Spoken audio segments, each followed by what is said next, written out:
और ये दिखाता है कि कहीं न कहीं बिहार में जिस जंगल राज की बात होती थी, जो बाहर लोग सुनते थे कि चुनाव के दौरान बड़े पैमाने पर हिंसा होती है, वो कहीं न कहीं उसी को दर्शाता है। किसी की हत्या हो जाना ये तो प्रशासन की और यहाँ पर जो लोग विधि व्यवस्था में लगे हुए हैं उनकी जिम्मेवारी है और ये सीधा-सीधा उनका फेलियर है। देखिए, जो खबर आई है उसमें जिन सज्जन की हत्या हुई है वो जनसुराज में आधिकारिक तौर पर नहीं है, लेकिन जनसुराज के जो वहाँ आधिकारिक उम्मीदवार हैं पीयूष जी, उनके साथ उनके समर्थन में वो लगे रहे हैं। और ये दिखाता है कि कहीं न कहीं बिहार में जिस जंगल राज की बात होती थी, जो बाहर लोग सुनते थे कि चुनाव के दौरान बड़े पैमाने पर हिंसा होती है, वो कहीं न कहीं उसी को दर्शाता है। चुनावी मतभेद होना, आरोप प्रत्यारोप लोकतंत्र का हिस्सा है, लेकिन किसी की हत्या हो जाना, वो आदमी सही है गलत है, उसने क्या किया नहीं किया, वो बहस का मुद्दा हो सकता है, लेकिन लोकतंत्र में हिंसा की जगह नहीं हो सकती। और किसी की हत्या हो जाना ये तो प्रशासन की और यहाँ पर जो लोग विधि व्यवस्था में लगे हुए हैं उनकी जिम्मेवारी है और ये सीधा-सीधा उनका फेलियर है। मोकामा के लोगों से क्या अपील करेंगे, क्योंकि दोनों गठबंधन के जो प्रत्याशी हैं वो बाहुबली छवि के कहलाते हैं? मोकामा के लोगों से ही नहीं, पूरे बिहार के लोगों से ये इस घटना का हवाला देते हुए ये कहेंगे कि मैं जो जनसुराज हमेशा कहता है कि गलत के साथ रहिएगा तो गलत ही होगा। बाहुबली किसी जाति का हो, किसी समाज का हो, आपके गांव का हो, आपके विचारधारा का हो, जो गलत है वो गलत है। और मोकामा में ये दिख रहा है कि अगर दो बाहुबली लड़ रहे हैं, उसमें जनसुराज का एक पढ़ा लिखा यंग लड़का चुनाव लड़ रहा है, तो कितनी घबराहट है। मैंने एक पहले भी बयान में कहा था कि जो बाहुबली हैं वो बाहुबलियों से लड़ने में नहीं डरते हैं, वो अच्छे लोगों से लड़ने में डरते हैं। तो जनसुराज ने ये विकल्प जनता को दिया है, सिर्फ मोकामा में नहीं दिया है, बिहार के बहुतेरे ऐसे क्षेत्र में जहाँ यहाँ से बालू माफिया, शराब माफिया, बड़े नेताओं के बच्चे भ्रष्टाचारी लड़ रहे हैं, उनके सामने स्वच्छ लोगों का एक विकल्प दिया गया है। अब बिहार की जनता पर है कि वो स्वच्छ लोगों को चुनती है या फिर वही पुराने भ्रष्टाचारियों को, बाहुबलियों को चुनती है। एनडीए ने अपना घोषणा पत्र जारी किया है, वो जो सात निश्चय जिसको नीतीश कुमार लेकर के 2015 से चल रहे थे, कहीं ना कहीं उसको समाप्त किया गया है और एक नया 1 करोड़ लोगों को रोजगार, महिलाओं को नहीं, देखिए, जो लोग सत्ता में बैठे हुए हैं पिछले 15-20 सालों में उनको बिहार की जनता ने कई बार अवसर दिया, वो घोषणा पत्र और संकल्प पत्र में क्या लिखते हैं उसका कोई बहुत महत्व नहीं है, क्योंकि जनता ये भी देख रही है कि इनके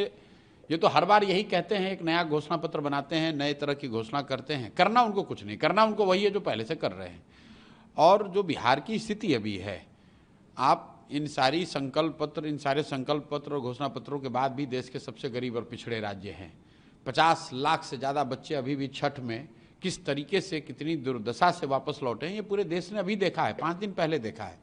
तो ये तो इन संकल्प पत्रों के, घोषणा पत्रों के, वादों के, प्रण के पीछे का जो झूठ है उसको दिखाता है, इसका कोई महत्व नहीं है। और मुझे नहीं लगता है कि बिहार में कोई ये देख भी रहा है कि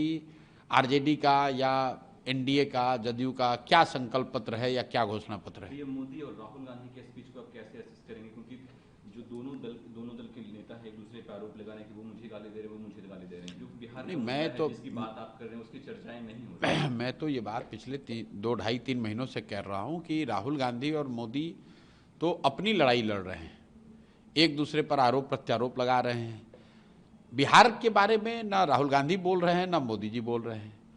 राहुल गांधी ने ये कहा कि उनके पिताजी ने 1989 में जो 50,000 करोड़ के पैकेज की घोषणा की, उसके बाद 15 साल केंद्र में कांग्रेस गठबंधन की सरकार रही, उन्होंने बिहार के लिए क्या किया। वही बात मोदी जी 15 साल से प्रधानमंत्री हैं, बिहार के सुधार के लिए, बिहार में रोजगार के लिए, बिहार में पलायन रोकने के लिए, बिहार में बाढ़ की स्थिति को सुधारने के लिए मोदी जी ने क्या किया? कुछ नहीं किया है। तो गलती राहुल गांधी और मोदी की नहीं है, गलती अगर हमारी आपकी है, क्योंकि अगर हम लोग फिर भी इनको देखने समझने के बाद भी जाकर इनको वोट देंगे तो अगले 5 साल भी आप उसी कुव्यवस्था में रहिएगा जिस कुव्यवस्था में आप पिछले कई वर्षों से जी रहे हैं। अभी तक लोगों का ये कहना था कि हमारे पास विकल्प नहीं है, तो अब विकल्प आ गया। अब आपको लालू के डर से नीतीश भाजपा और भाजपा के डर से लालू जी को वोट देने की जरूरत नहीं है। आपके पास जनसुराज का विकल्प है, अच्छे लोगों का विकल्प है। अगर आप इसके बाद भी उस विकल्प को छोड़कर पुराने ढर्रे पर चलेंगे तो अपने बच्चों के लिए, अपने परिवार के लिए, खुद के लिए भ्रष्टाचार और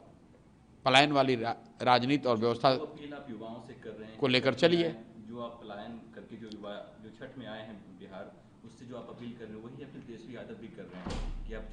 रुकिए, 11 तक वोट देकर जाइए, हमारी सरकार नहीं, तेजस्वी यादव ये कह रहे हैं कि आप रुकिए, हमको सरकार हमको बनाइए,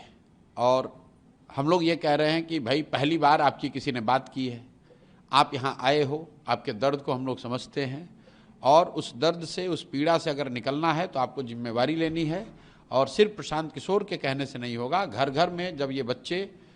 खड़े होंगे और ये तय करेंगे कि अब किसी भी हालत में बिहार से पलायन नहीं होना चाहिए, तो उसके लिए एकमात्र व्यवस्था है स्कूल का बस्ता, जनसुराज।